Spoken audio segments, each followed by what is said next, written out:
ప్రియమైన మా పరలోకపు తండ్రి, నిరంతరము స్తోత్రార్హుడా నీకు వందనములు చెల్లిస్తున్నాము.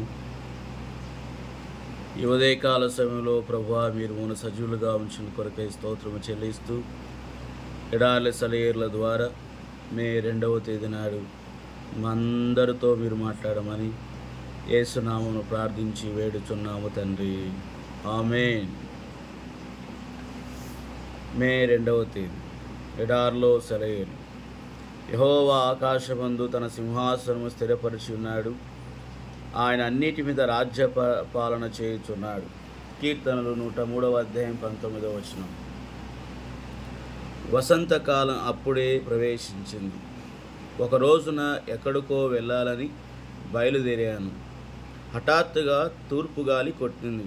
మహావేగముతో నిర్దాక్షిణ్యంగా భయం కొలుపుతూ తన వెంట దుమ్మును రేపుకుంటూ బయలుదేరింది.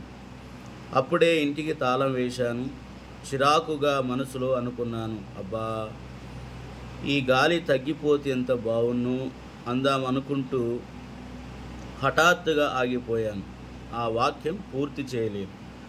నేను ప్రయాణమై వెళుతుండగా ఈ సంఘటన నాకు ఉపమానములా అనిపించింది.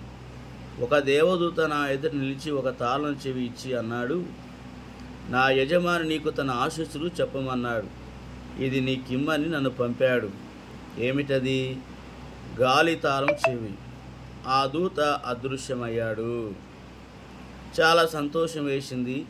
త్వరగా ఎత్తైన ప్రదేశాలకు, గాలి పుట్టే ప్రదేశాలకు వెళ్ళి ఆ కొండ గుహల మధ్య నిలబడ్డాను. ఆ తూర్పు గాలిని మాత్రం ముందు అరికట్టాలి. అది ఇక నన్ను బాధ పెట్టదనుకుని ఆ గాలిని పిలిచి దాన్ని నా తాళము చెవిలో బంధించాను. శూన్య ప్రదేశాల్లో ప్రతిధ్వనించే నిశ్శబ్దం వినిపించింది. ఆ గాలి స్తంభించగానే ఇంతటితో తూర్పు గాలి పీడ వదిలింది అనుకున్నాను.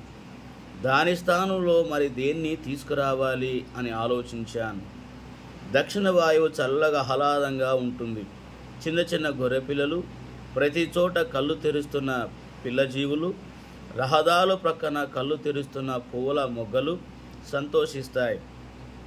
సందేహించకుండా దక్షిణ వాయువు తలుపులోకి తాళం పోనిచ్చాను. నా చెయ్యి మండడం మొదలుపెట్టింది. నేను చేస్తున్నదేమిటి?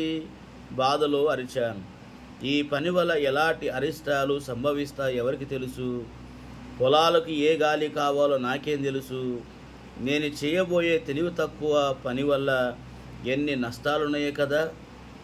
ఎటు తోచక సిగ్గుపడిపోయి దేవుడు మళ్ళీ తన దూతను పంపి ఈ తాళం చెవి నా నుండి తీసివేసుకోవాలని ప్రార్థించాను. నేను మాత్రం ఆ తాళం చెవిని ఇక ఎప్పుడూ కావాలని కోరుకోనని నిశ్చయించుకున్నాను. చూస్తుండగానే దేవుడు నా ఎదుట ప్రత్యక్షమయ్యాడు. తన చెయ్యి చాపి తాళం చెవిని తీసుకున్నాడు. ఆయన చేతిలో దాన్ని ఉంచుతూ చూశాను. అది ఆయన చేతిలోని గాయపు మచ్చ మీద ఆనింది. ఆయన చేసిన కార్యాలలో దేని మీదనైనా విసుక్కున్నందుకు బాధపడ్డాను. అలాంటి ప్రతి పనిలోనూ నా పట్ల ఆయనకు ఉన్న ప్రేమ ముద్రితమయ్యింది.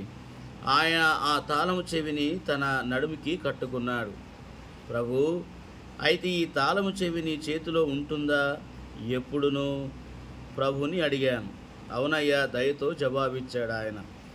నేను తేరపారి చూస్తే నా జీవితానికి సంబంధించిన తాళము చెవులన్నీ ఆయన నడుముకే వేలాడుతున్నాయి. నా మొహంలో ఆశ్చర్యాన్ని చూసి ఆయన అన్నాడు, కుమారి, అన్నీ నా అదుపులో ఉన్నాయి, నీకు తెలియదా? అన్నీ నా ప్రభువా, భయభక్తితో పలికాను. అయితే దేని గురించి కూడా విసుక్కోవడం నాకు క్షేమం కాదు. నీవే అన్నిటినీ నిర్ణయిస్తున్నావు కదా.